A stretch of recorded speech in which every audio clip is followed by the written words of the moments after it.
Hello students, आपके अपने channel में स्वागत है। आज के हम इस वीडियो में पढ़ने वाले हैं क्लास 10th के एनसीईआरटी मैथ एक्सरसाइज 4.4 के बारे में।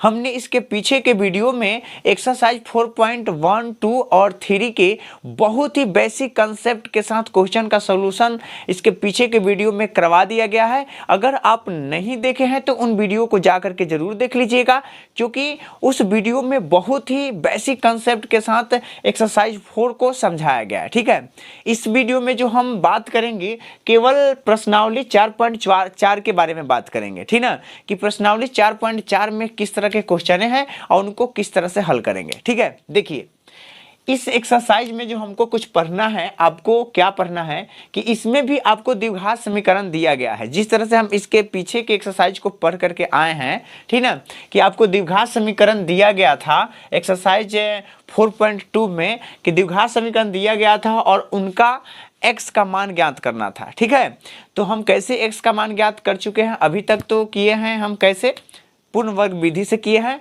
दूसरा का द्विघात समीकरण के फॉर्मूला लगा करके किए हैं। ठीक है, लेकिन कुछ वैसे ही यहाँ पर भी हमको करना है। बहुत ही सिंपल है, कैसे करेंगे क्वेश्चन को पहले आप पढ़ लीजिए। देखिए कह रहा है कि निम्न द्विघात समीकरण के मूल की प्रकृति ज्ञात कीजिए। यदि मूलों की अस्तित्व हो तो, मूलों की अस्तित्व हो तो, हमने इसके पीछे के वीडियो में इस बात को अच्छे और बेसिक कंसेप्ट के साथ बता रखा है कि मूलों का अस्तित्व कब होता है।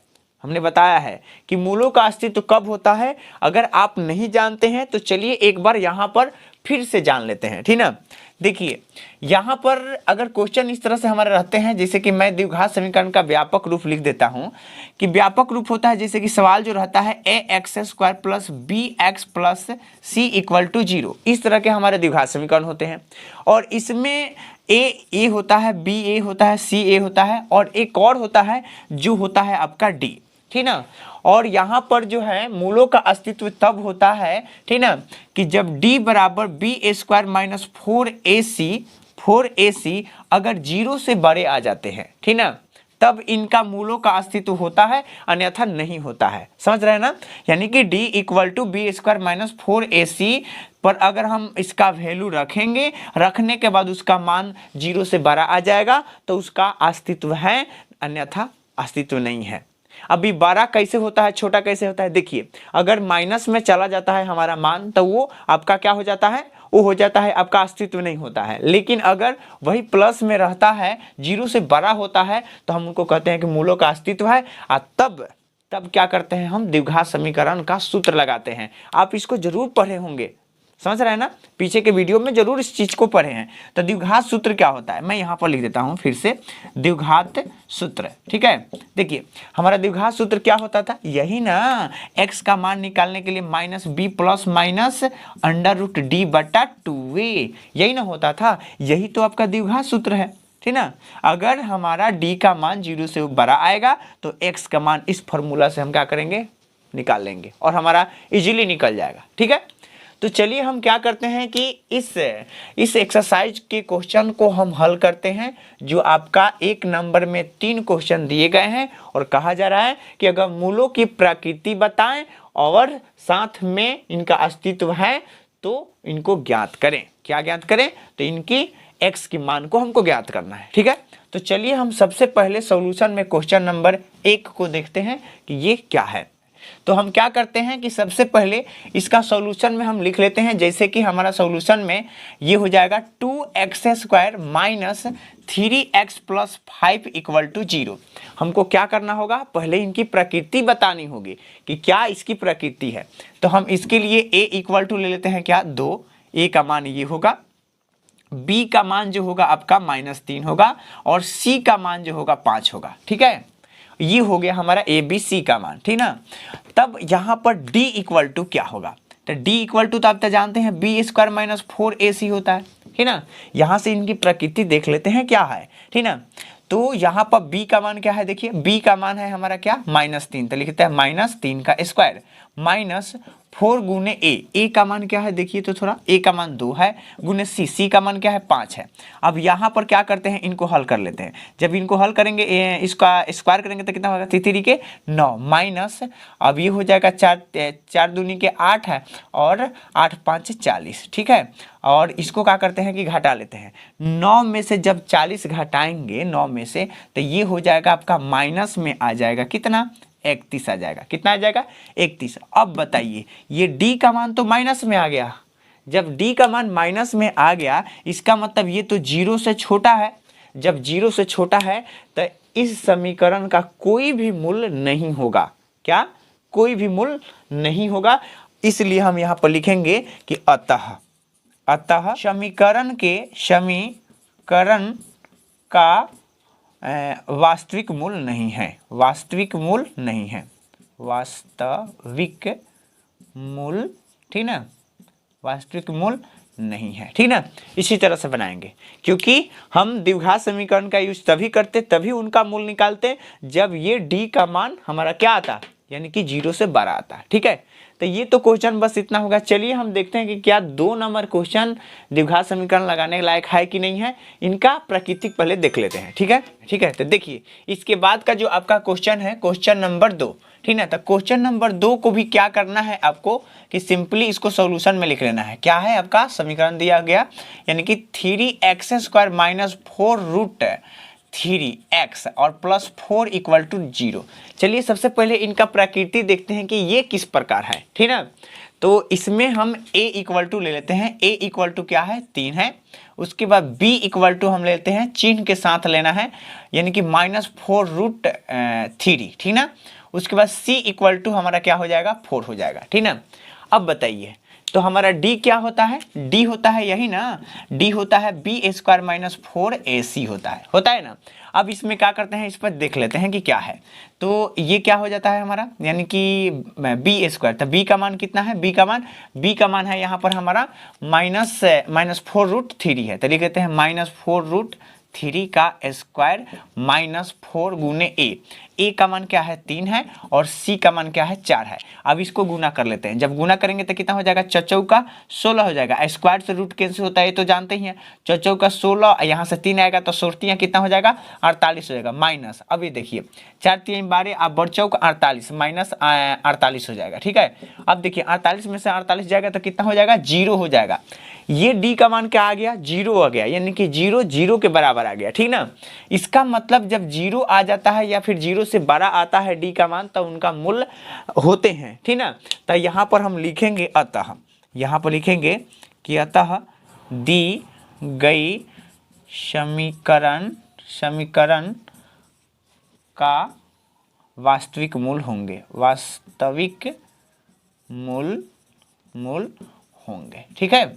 जब वास्तविक मूल होंगे तब हम यहाँ से क्या करेंगे कि आपका x का फॉर्मूला लगा लेंगे। तो x बराबर फॉर्मूला क्या होता है, -b plus minus under root d बट्टा 2a होता है ना। अब हम क्या करते हैं कि इस पर रख लेते हैं। तो देखिए -b मांग रहा है ना, तो -b का मान क्या है, -b का मान ये है, तो लिखते हैं माइनस, और ये -b का मान यहाँ पर है -4 रूट अंडर रूट 3 है, अब plus minus under root d का मान क्या है 0 है, अब बटा 2a का मान क्या है 3 है, ठीक ना। लिख लीजिए गुना में 3। अब ये माइनस माइनस क्या हो जाएगा प्लस हो जाएगा, क्या हो जाएगा प्लस हो जाएगा। तो ये हो जाएगा under root 4 root under root 3 और ये 3 दूनी के क्या हो जाएगा 6 हो जाएगा। अब क्या कर सकते हैं, चाहे तो आप 2 से कटा सकते हैं, तो 2 दूनी के 4 3 दूनी के 6 यानी कि 2 रूट 3 बट्टा 3 हो जाएगा। अब चाहे तो इतना छोड़ सकते हैं, नहीं तो इसको अपने किताब का आंसर मंगाने के लिए आपको क्या करना होगा, देखिए किताब का अगर आंसर मंगाना है तो ये कितना है, ये है 3, तो इसके पास ऊपर एक रूट 3 है और नीचे इसके पास कोई रूट 3 नहीं है, इसका मतलब 2 रूट 3 है। नीचे वाले के पास 2 रूट 3 है। कैसे 2 रूट 3 है यहाँ पर समझते हैं इसको। अगर हम क्या करें कि रूट 3 गुने रूट 3 कर दें, रूट 3 गुने 3 करेंगे तो कितना आएगा, 3 के 9 के वर्गमूल 3 आएगा कि नहीं आएगा। तो इस 3 के बदले में कितना रूट 3 है, 2 रूट 3 है। तो हम आगे लिख देते हैं 2 अंडर रूट 3 बट्टा, इसके बदले में लिख सकते हैं अंडर रूट 3 अगुने √3 और 1 से 1 कट जाएगा तो 2/√3, यही आपका आंसर, आपके किताब का आंसर होगा। आप यहाँ पर छोड़ दीजिएगा तब भी गलती नहीं होगा, लेकिन किताब के आंसर मंगाने के लिए इतना करना पड़ेगा, ठीक है।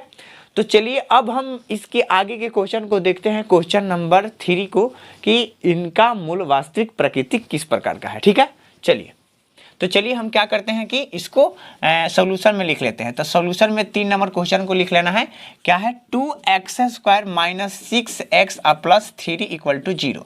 अब सबसे पहले इनको डी पर देखना पड़ेगा कि इनका प्रकृति किस प्रकार का है, ठीक है।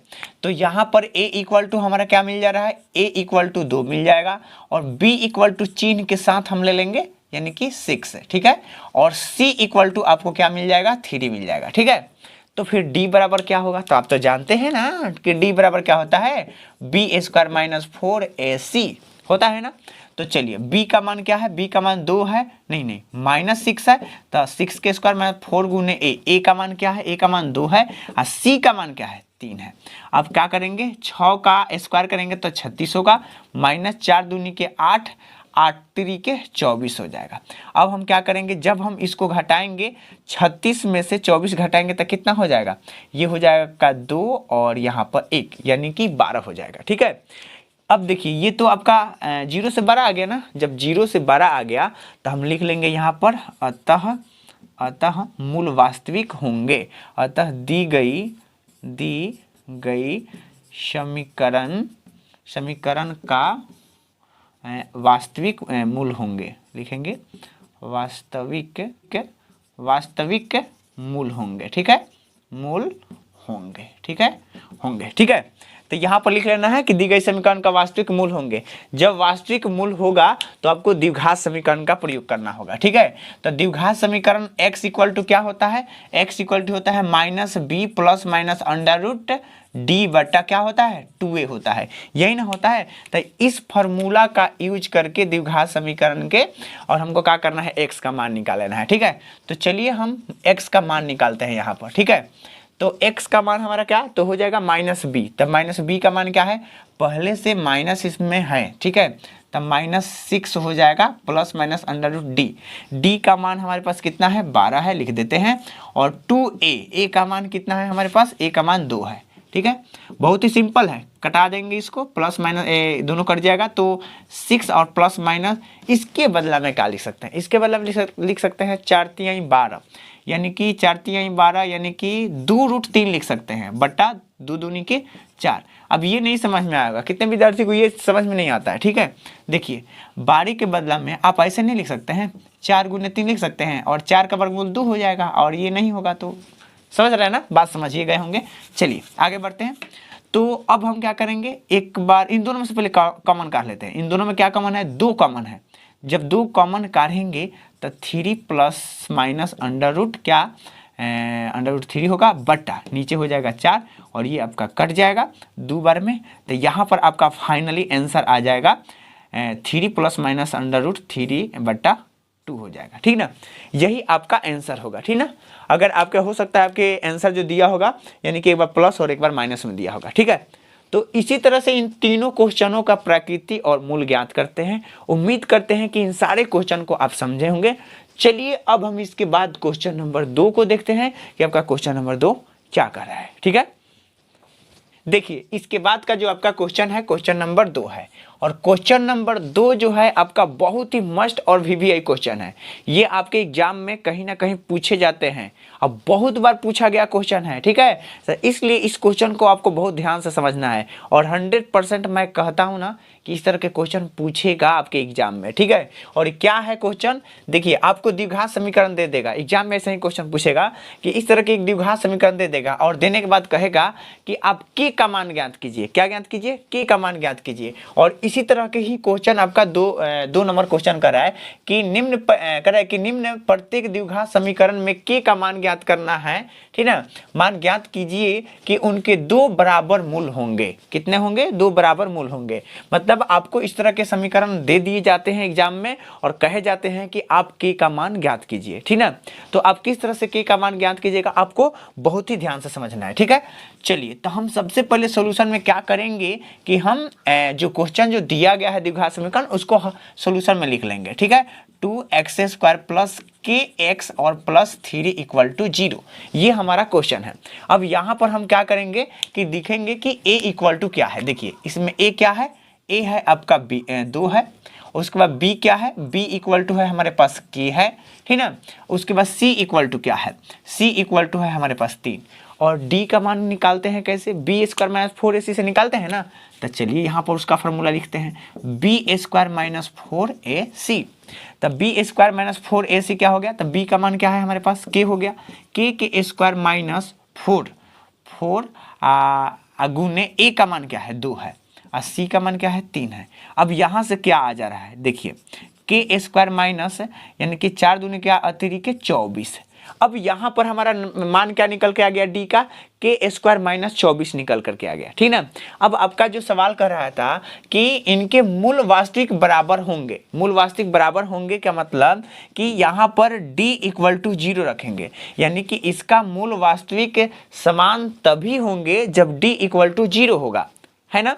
तो d इक्वल टू 0 होगा। तो अब हम इसको क्या करते हैं कि लिख लेते हैं कि k² माइनस 24 इक्वल टू क्या 0, ठीक ना, और माइनस में इधर आएगा तो प्लस में हो जाएगा, ठीक है। तो ये हो गया k² इक्वल टू हो जाएगा प्लस में 24, स्क्वायर रूट बनकर चढ़ जाएगा और यहाँ पर हो जाएगा अंडर रूट 24, और ये आता है प्लस माइनस दोनों में। आप चाहे तो इनका वर्गमूल निकाल सकते हैं, कैसे निकालते हैं, इनके बदला में हम ऐसे लिख सकते हैं, ठीक ना, यानी कि 6 चौका 24 और 4 के वर्गमूल 2 होता है, 2 रूट 6 होता है। मतलब आप चाहे तो इस तरह लिख सकते हैं या इतना भी छोड़ दीजिएगा तो आपका आंसर हो जाएगा, ठीक है। तो उम्मीद करते हैं कि इन क्वेश्चन को आप समझे होंगे और इसी तरह से आपको k का मान ज्ञात करना है। आप यहाँ पर हिंदी में आप सुंदर लाइन में लिख लीजिएगा कि दी गई समीकरण के मूल वास्तविक होंगे यदि d इक्वल टू 0, चाहिए तो हम लिख सकते हैं, ठीक है। आप यहाँ पर लिख लीजिएगा, ठीक है, कि दी गई समीकरण के मूल वास्तविक और समान होंगे यदि d इक्वल टू 0 होगा, तब हम इनका जो d का मान है 0 के बराबर रखेंगे और यहाँ पर धराक देखा होगा आपका k का मान निकल कर आ जाएगा। सेम इसी प्रकार से हम इन क्वेश्चन को भी हल करेंगे, यहाँ पर जो 2 नंबर क्वेश्चन है इसी प्रकार से हल करेंगे, ठीक है। तो चलिए इसको भी थोड़ा सा हल करके देखते हैं ये कैसे हल होंगे, ठीक है। देखिए आपको क्या करना है, सॉल्यूशन में भी इस क्वेश्चन को क्या करना है, लिख लेना है। क्वेश्चन जो है आपका क्या है, यानी कि kx है, ठीक है, kx into x minus 2 plus 6 equal to 0 है। देखिए ये आपका द्विघात समीकरण के रूप में नहीं है, फिलहाल में तो इनको गुना करना पड़ेगा। इसको क्या कीजिए, बारी बारी से इन दोनों में गुना कर लीजिए, ठीक है, किसमें, इसमें और इसमें, ठीक है। चलिए गुना करके देखते हैं। तो ये हो जाएगा k x में x से गुना करेंगे x², और जब इसमें गुना करेंगे तो -2 kx होगा और प्लस 6 इक्वल टू 0। हमने गुना कर लिया, यहाँ से द्विघात समीकरण आपको मिल गया, ठीक ना। अब देखिए इसमें a इक्वल टू क्या है, a इक्वल टू हमारे पास क्या है, k है ना। उसके बाद b इक्वल टू क्या है, इसमें b इक्वल टू अगर ध्यान से देखिएगा तो 2k है यहाँ पर, ठीक है, 2k माइनस के साथ लेंगे इसमें। और उसके बाद c इक्वल टू क्या है आपके पास, देख लीजिए 6 है। d का मान निकाल करके देखते हैं, d निकाल लेते हैं, ठीक ना, और d का मान तो फिर 0 के बराबर तो रखना ही है, ठीक ना। तो फिर भी यहाँ पर d निकालते हैं, तो d का मान d बराबर का होता है b² माइनस 4ac होता है ना। तो b का मान इसमें क्या है हमारा -2k है, तो 2k के स्क्वायर करेंगे -4 गुने a का मान है k और c का मान क्या है 6 है, ठीक है।